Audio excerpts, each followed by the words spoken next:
Are के त्यागी, Ghaziabad, Delhi, NCR. मित्रों, अभी मैं जो वीडियो बना रहा था उसी की कंटिन्यूशन में, उसमें थोड़ा इंटरप्शन आ गया था, तो वहाँ मैंने कट करके दूसरी वीडियो में उसी कंटिन्यूशन में मैं कर रहा हूँ, जिसमें MOU जो साइन हुआ है 7 नवंबर 2023 की रात्रि में 1 बजे के आसपास, और उसमें 17% इंक्रीज और 3% लोड फैक्टर के साथ जो है उन्होंने पेंशनर्स को इन सर्विस एम्प्लॉयज़ को गिफ्ट दिया है, और हमें एक पेंशन इम्प्रूवमेंट के नाम पे गिफ्ट और बख्शीश दी है उन्होंने, जिसका हम अपोज कर रहे हैं।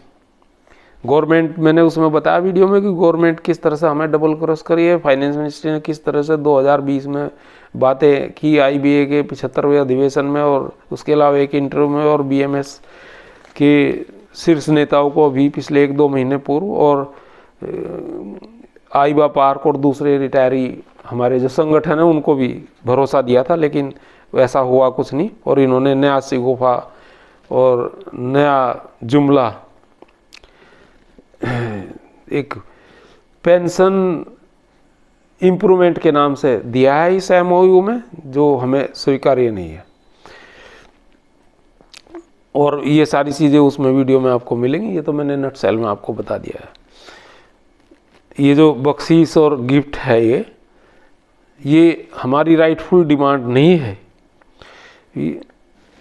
थोड़ा सा और चंद सिक्के in comparison to pension updation है। ये had we retirees any time make demand of improvement in pension by for bank retirees? No, we never demanded this improvement of pension, always demanded our rightful demand, that is updation on RBI formula as done in RBI.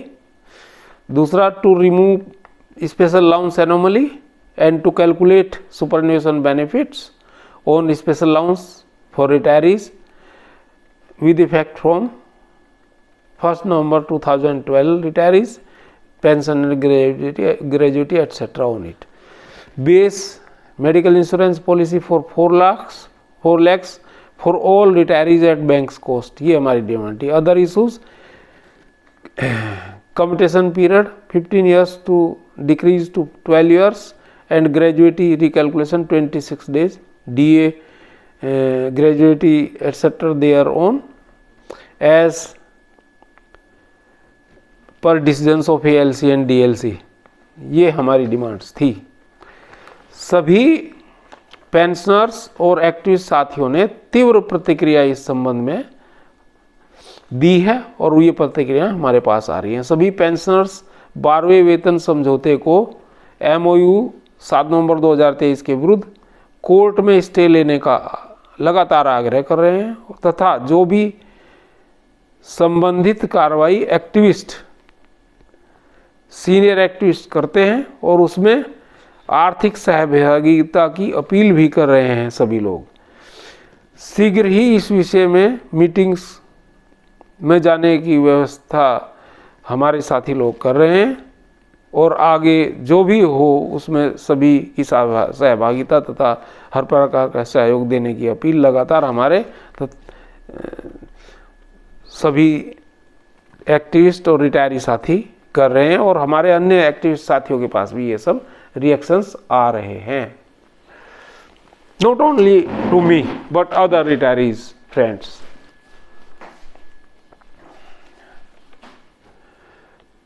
कुछ छोटे संगठन धरना प्रदर्शन लगाने की भी बात कर रहे हैं। आगामी 1-2 सप्ताह में सभी बातें स्पष्ट व तय हो जाएंगी, और हम लोग अलग अलग जगहों पर, अलग अलग शहरों में और दिल्ली NCR में भी मीटिंग कर रहे हैं, और मीटिंग्स में जो भी व्यवस्था होगी हम बताएंगे, हमारे दूसरे साथी भी बताएंगे, और इकट्ठा जो भी प्रोग्राम होगा, चॉकआउट होगा, उससे बताएंगे। और आप लोग सभी रिटायरी बैंक पेंशनर मित्रों के समक्ष एक रूपरेखा भी रखी जाएगी।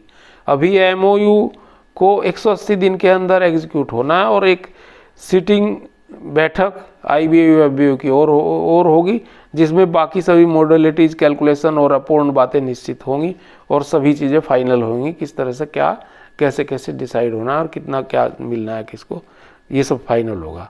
तो इसमें आवश्यक समय मिलेगा, अभी 180 दिन का है। और अब हमें यह भी देखना होगा कि हमारे बड़े रिटायरी संगठन AIBRF, आईबा पार्क का क्या कोर्स ऑफ एक्शन होता है, वो क्या कोर्स ऑफ एक्शन लेते हैं। हालांकि हमने उनसे बात की और उनसे मैसेज भेजे और उनका ये आया था, AIBRF ने मीटिंग से पहले ही कहा था कि हम धरना प्रदर्शन करेंगे और दिल्ली में बैचेज में होगा और अगले हफ्ते ही वो प्रोग्राम देंगे एक मीटिंग करके। और लेटर वगैरह तो सभी ने लिखे ही हैं, लेकिन देखते हैं क्या कोर्स ऑफ एक्शन वो लेते हैं और उसी हिसाब से फिर हम लोग भी डिसाइड करेंगे और बताएंगे जो भी होगा, जैसे भी होगा। अभी मेरी वार्ता हुई थी मिस्टर के कालिया जी से, कमलकांत कालिया। वो कहना है कि भाई अभी तो ये पता लगे हमें क्या दे रहे हैं वो इसके नाम पर, इम्प्रूवमेंट ऑफ पेंशन और एक्सग्रेशिया के नाम पर क्या दे रहे हैं। जब ये चीज़ें पता हो जाएंगी तो उसके बाद कुछ करेंगे। कोर्ट में वो हमारा केस 7 महीने बढ़ा दिया, आगे जुलाई में कर दिया इन्होंने। वो गवर्नमेंट की मिली भगत लगती है उस सब कार्यक्रम में। गवर्नमेंट नहीं हो सकता है वो मैनेज किया हो इस तरह से। आजकल बड़े मैनेज हो जाती हैं चीज़ें, जैसे भी होती हैं, आप लोगों को सब पता ही है। कोई इसमें ज़्यादा ये नहीं है कहने का कि भाई नहीं हो रही हैं, होती हैं और हो ही रही हैं, आप देख ही रहे हैं ये सब चीज़ें। परंतु इतना निश्चित है कि इम्प्रूवमेंट ऑफ पेंशन को स्वीकार हम लोग नहीं करेंगे, हमारे साथी का ऐसा कहना है। और ना ही ऐसा कोई भी शब्द अथवा मुहावरा, इंडिकेशन हमारी BEPR 1995, MOU 1993 और स्मॉल कमेटी मिनट्स में उपलब्ध है। हमारे सभी साथी अपनी अपनी अलग अलग प्रतिक्रियाएं इन पर दे रहे हैं और मैं अभी कुछ प्रतिक्रियाएं आपको जो मेरे पास आई हैं वो आपको शेयर करूँगा, अलग अलग साथियों की। मेरी भी उस तरह की प्रतिक्रिया हैं और इसीलिए मैं उनको शेयर कर रहा हूँ, क्योंकि जब जो चीज़ आदमी को, किसी भी व्यक्ति को पसंद आती है, वो उसी तरह की प्रतिक्रिया को छांट करके देता है। तो ये मिस्टर वेणुगोपाल हैं केरल से, बड़े सीनियर एक्टिविस्ट हैं, कोर्ट केस वगैरह भी करते रहते हैं, दूसरे भी बुक भी इन्होंने लिखी थी पहले एक। तो इन्होंने एक प्रतिक्रिया दी है, फिलहाल मैं आपको पहले उसका आप लोग सामने जिक्र कर देता हूँ। वो उन्होंने लिखा है, मैं भेजी थी उन्होंने ग्रुप में। वो कहते हैं, we can not refuse to accept what they give us, take it as boon because the payment will not affect the updating of pension in any way. Updating will be cleared through Singla case or our Delhi High Court case on pension and special loans. They cannot recover the ex gratia from pension. Let us wait till things become clear. ये तो इन्होंने ये चीज़ कही है।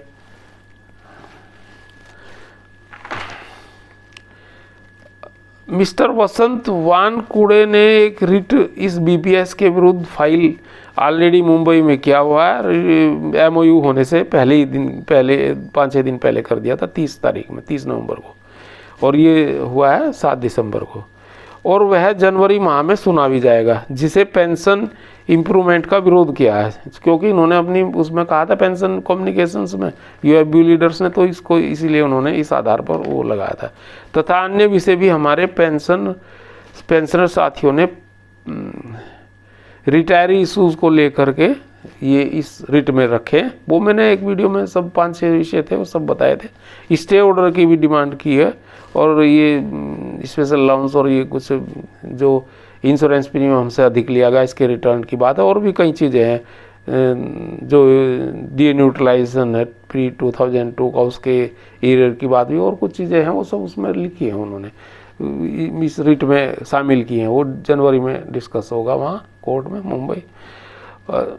देखें आगे क्या होता है। और but It's true that today pensioner and activists, some retirees leaders don't want to bear such decisions against we retirees.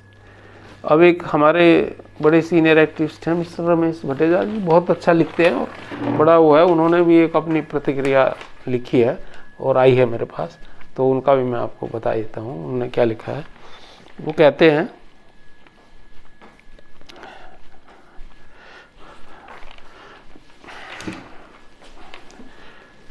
अभी मैं आपको सुनाता हूँ उनकी प्रतिक्रिया।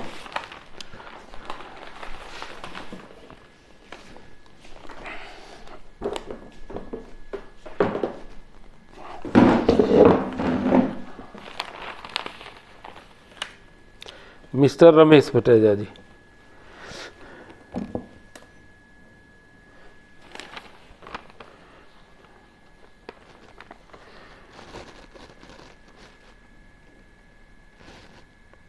हाँ, pensioners gave option to adopt pension scheme during their employment or at the time of their appointment in 1994 when banks asked for their irrevocable option on the basis of a memorandum of settlement dated 29 October 1993 which assured, इन्होंने इसके इतिहास के बारे में बताया है और कुछ थोड़ा सा टेक्निकल चीज़ें कही हैं, मैं आपको बता ही देता हूँ।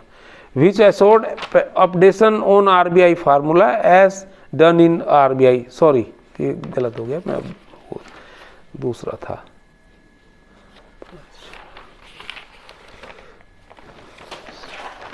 एक दोबारा मैं आपको बताता हूँ, कागज स्लिप हो गया था मेरे से। हाँ, ये था a memorandum of settlement dated 29 October 93 which assured that the pension scheme will be on the lines of RBI and CCS employees pension rules.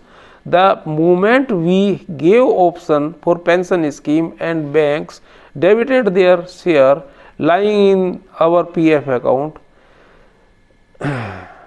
a lifelong implied contract was established between employees and the bank accordingly, which the bank became legally bound to pay pension on lines of RBI and CCS employees pension rules. Then it's wrong to say that banks have no contractual agreement with retirees.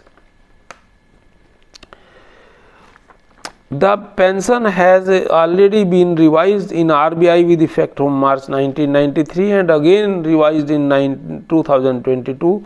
The pension regulation of PSB, public sector banks, are similar to RBI pension rules. The updation clause is also not there, but that was approved twice by MOF. There no provision of ex gratia, ex gratia का कोई provision नहीं है, उन्होंने ये बात उसमें बताई है और ये 1993 और 1995 के MOU और BPER के बारे में बताया। मोर ओवर आई में ऐड, ये मैं ऐड कर रहा हूँ, इन RBI it was by a decision of Mumbai high court, ये मैं कह रहा हूँ, means law has been discussed in Mumbai High Court, then approved by RBI Board and Government of India, then MOF bureaucrats, high officials and DFS high officials gave a affidavit in Mumbai High Court when जब ये इसमें case चल रहा था, that if it be allowed in RBI, then other employees of banks and financial institutions will raise the same demand and we had to update the pension on the same lines in banks and other institutes, financial institutes. तो उन्होंने ये कहा था कि इसलिए इसे न किया जाए इसमें, लेकिन उन्होंने हाई कोर्ट ने इसे नहीं माना और उन्होंने कहा कि नहीं ये ठीक है, ये इसका यही मीनिंग है और इसको इनको देना पड़ेगा।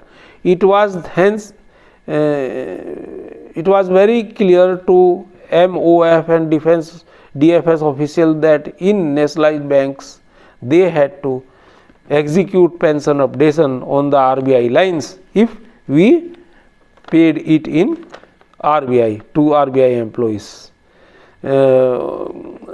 और उसके बाद गवर्नमेंट सुप्रीम कोर्ट में नहीं गई और एग्जीक्यूट कर उसमें लागू कर दिया गया आरबीआई में और अप्रूव कर दिया गया उनके बोर्ड ने भी गवर्नमेंट ने भी। But now they